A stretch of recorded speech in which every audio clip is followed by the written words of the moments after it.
World में बात करते हैं उस आसमानी ब्रह्मास्त्र की जो भारत के पास आने वाला है। भारत ग्लोबल लेवल पर सामरिक और रणनीतिक तौर पर एक बड़ा प्लेयर बन चुका है। डिफेंस में अपनी अलग पहचान बना रहा है। पश्चिम से लेकर उत्तर और पूर्व से लेकर दुश्मनों के फैलाव को देखते हुए भारत अब एक साथ दो मोर्चों पर सैन्य टकराव से निपटने की तैयारी कर रहा है। इस सिलसिले में ultra modern fighter jet air defence system के साथ ही कटिंग एज टेक्नोलॉजी से लैस बैलिस्टिक मिसाइल और क्रूज मिसाइल डेवलप करने में जुटा हुआ है। डिफेंस इक्विपमेंट की खरीद पर भी हजारों लाखों करोड़ रुपए खर्च किए जा रहे हैं। इसी रणनीति के तहत भारत ने ब्रह्मोस से भी खतरनाक एयर टू एयर मिसाइल खरीदने की कोशिश में लगा है।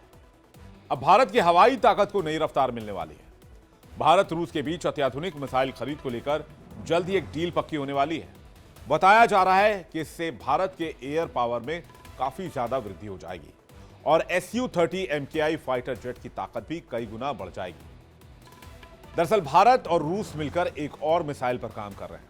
एक तो ब्रह्मोस बन चुका है, ब्रह्मोस NG भी नेक्स्ट जनरेशन भी डेवलप हो चुका है, लेकिन एक मिसाइल है एयर टू एयर R-37M।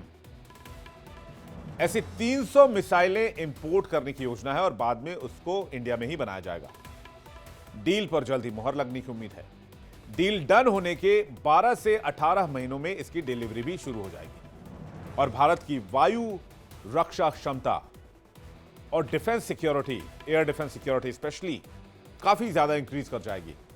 भारतीय वायुसेना और रूस के बीच लगभग 300 R-37M बहुत लंबी दूरी तक मार करने वाली air to air supersonic speed वाली मिसाइल खरीद पर समझौता लगभग तय हो गया है। द वीक की एक रिपोर्ट बताती है कि लगभग 300 मिसाइलें खरीदी जाएंगी। उम्मीद है कि समझौते के औपचारिक होते ही इन मिसाइलों की डिलीवरी 12 से 18 महीनों के भीतर शुरू हो जाएगी। ये मिसाइलें भारतीय लड़ाकू विमानों की मारक क्षमता को कई गुना बढ़ा देंगी। क्यों, कैसे, समझिए कि क्यों खास है R-37M मिसाइल।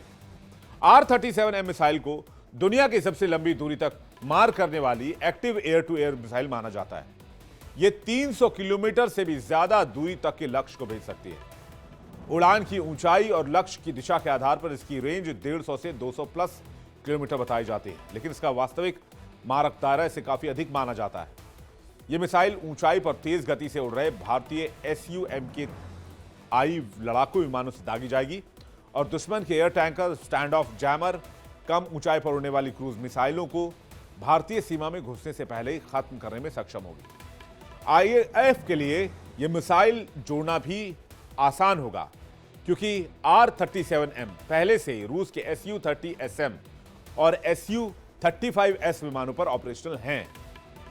Su-30SM का डिजाइन भारत के Su-30 MKI से काफी मिलता जुलता है, इसलिए मिसाइल को यहां लाकर Su-30 में असेंबल करने में महज कुछ सॉफ्टवेयर अपग्रेड की जरूरत पड़ेगी।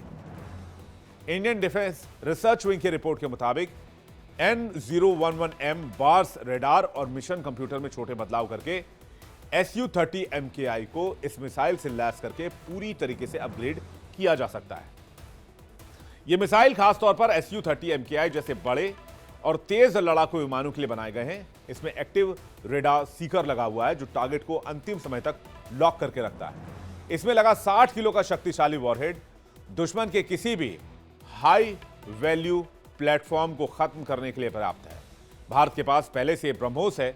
ब्रह्मोस मिसाइल भारत और रूस की साझेदारी में बनी है और अब ये एयर टू एयर मिसाइल जिसकी रफ्तार 7,500 किलोमीटर पर आवर है, वो भारतीय वायुसेना को मिलने जा रही है बहुत जल्द।